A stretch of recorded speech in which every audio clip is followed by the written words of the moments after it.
Happy weekend mga kababayan dito sa Poland.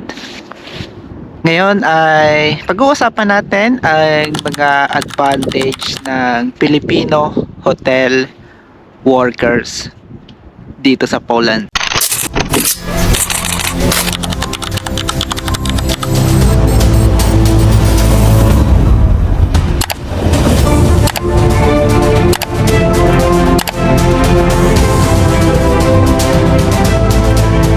Isa sa mga advantage naming mga hotel workers dito sa Poland ay ang mapasyalan itong mga attraction. Kasi alam nyo naman, ang hotel ay tinatayo sa attraction or sa center or sa syudad. Diba? Mostly, ano.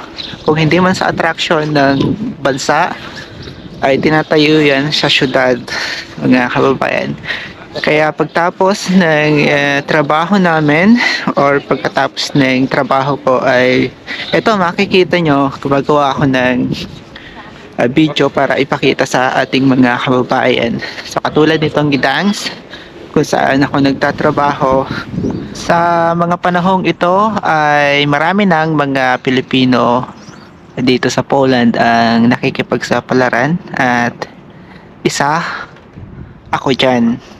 So ano-ano ba yung mga advantage natin dito sa Poland bilang isang hotel workers? So dito sa video na to ay bibigyan ko lang kayo ng idea. So base rin sa aking experience dahil isa akong hotel workers dito sa Poland for 6 years na. So congratulations to myself at congratulations sa mga patuloy na nakikipagsapalaran katulad ko, ano. So mga advantage ng Filipino workers sa Poland. So hospitality skills. So alam naman natin na ang mga Pilipino ay hospitable. So pala smile tayo at palangiti, ano, palabate kung tawagin, palangiti or palabate. So isa yan sa hinahangaan ng mga employer dito at ng mga local people sa Poland. So kahit na sobrang hirap ng sitwasyon ng pagtatrabaho natin, dahil alam nyo naman galing tayo sa tropical country, so sometimes ay may mga situation dito na talagang napakaraming snow nitong kapaligiran at napakalamig, pero pagpasok natin ng building, pagpasok natin ng hotel ay nakangiti at bumabati pa rin tayo. Kasi yung mga local people or yung ibang lahi dito sa Europe ay nakasimangot na yan, hindi ka man lamang niyang babatiin. So tayong mga Pilipino, kahit na may sitwasyon na mahirap, ay patuloy tayong humingiti, ano, at patuloy tayong nagbibigay ng magandang atmosphere sa ating mga katrabaho. Ang ikalawang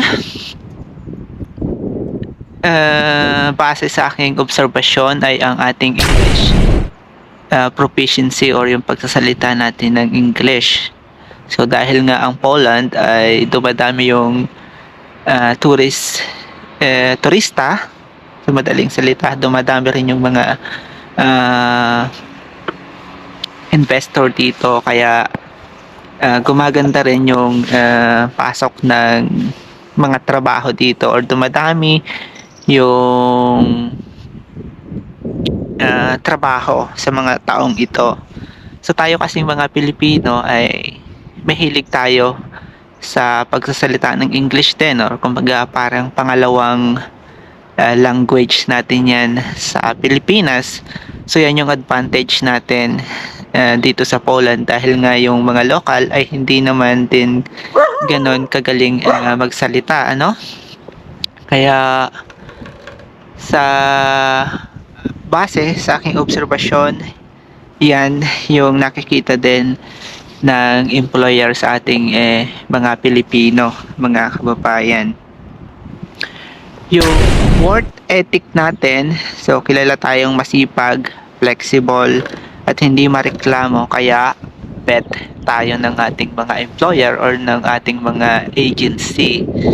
So hindi man lahat, hindi man 100% ay hindi nagrereklamo. Syempre, yung ibang mga Pilipino, pareklamo rin yan sa kapwa natin Pilipino. Pero hindi naman tayo para reklamo sa harap ng ating mga boss. So yan yung ibig sabihin ko sa inyo mga kababayan. Ang pang-apat mga kababayan ay ang adaptability.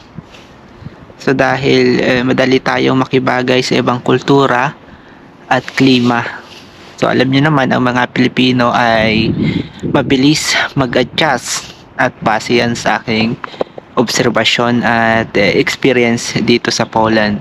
So dahil nga first timer din ako mag-abroad at dito sa Europe, kaya masasabi kong naka-adapt agad ako sa mga panahong ito, lalo na sa mga panahong ito.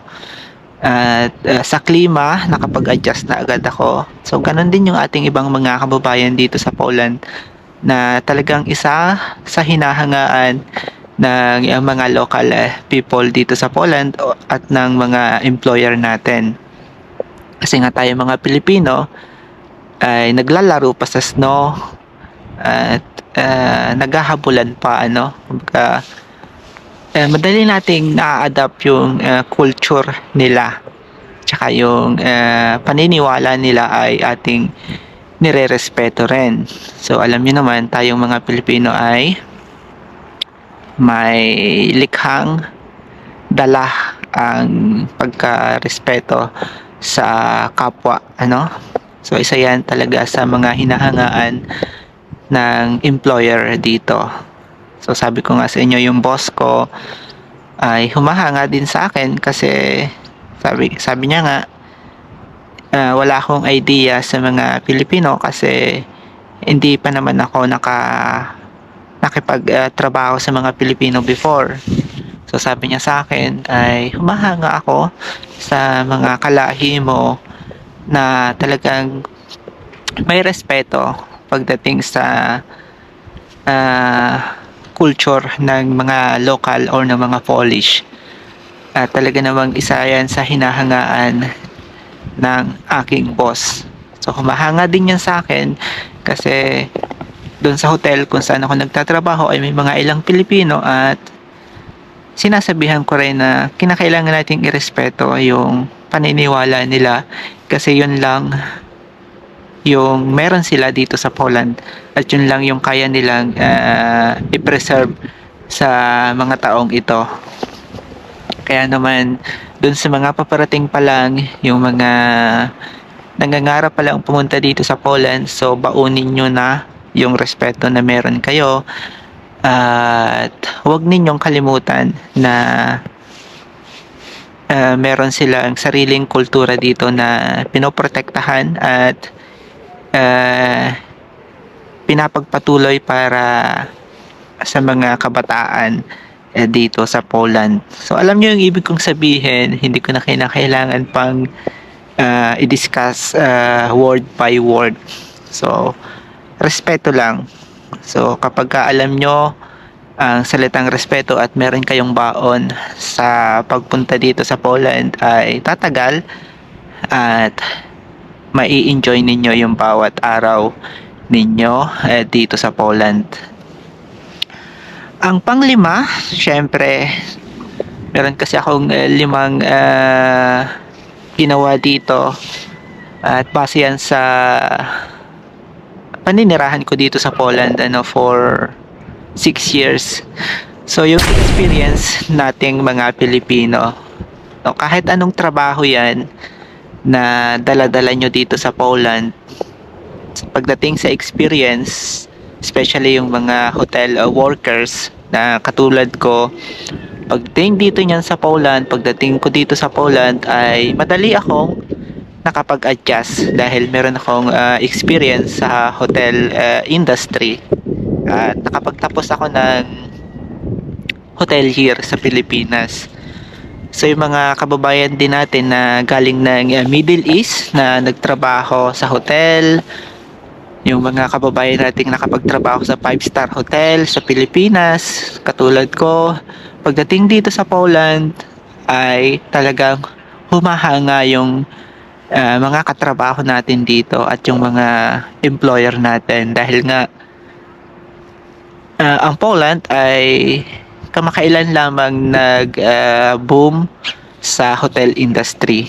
So mostly ang trabaho dito few years ago ay ang pagiging factory workers or warehouse worker. So ang hotel industry dito ay mababa lamang yung standard. Hindi naman sila ganoon ka-arte at hindi naman sila ganoon nag-iinarte yung mga local at yung mga European, So natututo sila sa mga Pilipino, syempre unang-una yung pagiging hospitable natin. So sabi ko doon sa mga co-supervisor ko or sa manager ko, so ang tanging respeto na ibibigay ko or ma-share kong experience sa kanila ay yung batiin mo kahit sino man yung masalubong mo sa corridor or kahit anumang lahi yan. So pag nag-smile ka dyan, mag-smile man sa'yo or hindi, at least nag-smile ka. So yun yung isang susi sa pagiging isang hotel worker. Yung smile mo ay alis ng agam-agam or pag-alala or stress ng guest. Kung isa kayong hotel worker, alam niyo yung ibig kong sabihin. Ang unang-unang susi sa pagiging isang hotelier ay pagngiti at pagbate. So yan lagi yung tinuturo ko sa aking mga co-supervisor at manager. At nakikita nila yan sa akin kasi dala-dala ko yung experience na yan. At yun yung natutunan ko sa pagtatrabaho sa 5-star hotel at pag-aaral ng 4 na taon bilang isang hospitality management. So yung experience ng mga Pilipino ay hindi talaga kayang pantayan ng ibang lahi dito sa Europe. Kasi nga dito naman sa Poland, yung mga kabataan ay makakatrabaho nyo yan. Kasi hindi naman ganun kataas nga yung standard dito at iba yung culture nila dito. So student pa yan, high school pa lamang yan, ay pinapagtrabaho na sila dito sa Poland. Kaya dun sa mga kababayan ko na nagrereklamo na bakit ganun yung katrabaho ko, hindi niya alam yung umiti, hindi niya alam kung paano maglinis, hindi niya alam kung paano mag-serve. Kasi nga, sabi ko sa inyo mga kababayan, based yan sa experience ko dito sa Poland for 6 years bilang hotel worker. So, sa pagiging waiter, sa pagiging cleaner, sa pagiging bartender, ang makakatrabaho nyo ay mga student yan. Especially local people. Mga Polish. So, tandaan mo to, kabayan, kapag napanood mo tong video na to, huwag ka magreklamo sa mga local kasi student yan, mga nakakatrabaho nyo. Tanungin ninyo, mukhang mature yan, pero ang edad niyan, 17, 18, 20. Ang edad natin, 27, 30, 35, 40. Diba, ganyan naman tayong mga Pilipino or OFW dito sa Poland. So kapag nakita nyo yung mga katrabaho nyo, napakabata pa, student pa yan, so kinakailangan yung i-guide kasi isa yan sa ating trabaho, yung i-guide yung local people kasi hindi naman sila talaga ganun kataas yung experience pagdating sa hotel industry. So meron yung iba na bumabalik dito sa Poland na galing ng UK, galing ng Germany, or galing ng ibang part ng bansa dito sa Europe. Pero pagka nakatrabaho nyo yung mga kabataan, so unawain ninyo na student pa yan or estudyante pa yan, kaya i-guide ninyo, turuan ninyo, bigyan ninyo ng kaunting tips or idea kung paano magtrabaho sa area ng waiter, sa area ng pagiging cleaner, no? So lagi kong binibigyan niya ng tips at ideas kapag ka nakakatrabaho ko ang local. At magbubunga yan pagdating ng ilang taon or ilang buwan at katrabaho nyo pa rin sila. So sila din yung makakatulong sa inyo. Sabi ko nga sa inyo, mabilis yung promotion dito sa Poland, lalo na sa mga local people, kasi mataas din yung pinapag-aralan nila dito, ano. So hindi naman ganun kataas yung qualification, hindi naman sila mahigpit pagdating sa mga requirements, ano, as long as na wala kang ginagawang illegal na gawain dito sa Poland ay makakapagtrabaho ka. So sabi ko sa inyo, iba ang kultura dito sa Poland. Kaya pagdating mo dito sa Poland, kabayan, kung napapanood mo ito, galing ka ng Middle East, galing ka ng Asia, nakapagtrabaho ka sa 5-star, nakapagtrabaho ka sa 6-star or 7-star sa Dubai, pagdating mo sa Poland, pagdating mo sa Europe, iba ang standard dito. Iba na wag mong i-apply yung standard ng Asia or ng Middle East. So dito sa Poland ay pwede mo lang igawin yan or i-apply sa trabaho, pero hindi mo pwedeng palitan yung standard ng Polish or ng Europe, kasi hindi sila ganon kainarte. So ilan lamang ito sa mga tips ko sa inyo para pagdating nyo dito sa Poland ay aware kayo at maaari ninyong mapapakinabangan ninyo itong video na to. Kaya kung ikaw ay isang hotelier at ang dream mo ay magtrabaho bilang isang hotel worker, so pakishare mo itong video na to sa ating mga kababayan sa iba't ibang panig ng mundo, ano.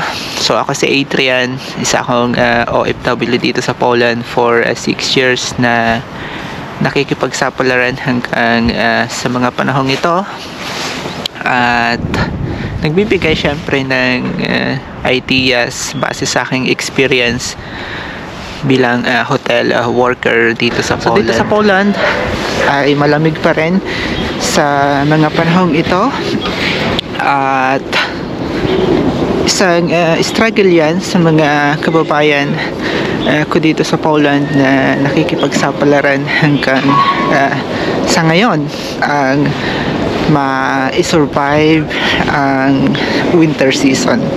So kahit na mainit yung sikat ng araw, pero yung simoy ng hangin ay napakalamig, at isa yan sa talagang nakakasuko minsan, mga kababayan, ano. So napakaganda ang pagmasdan, di ba, ng attraction na ito dito sa Poland. By the way, ako si Adrian, at sabi ko nga, ito yung kwento at dokumentary ng buhay ko dito sa Poland bilang isang OFW for 6 years na patuloy na nakikipagsapalaran hanggang sa mga panahong ito. And God bless, mga kababayan.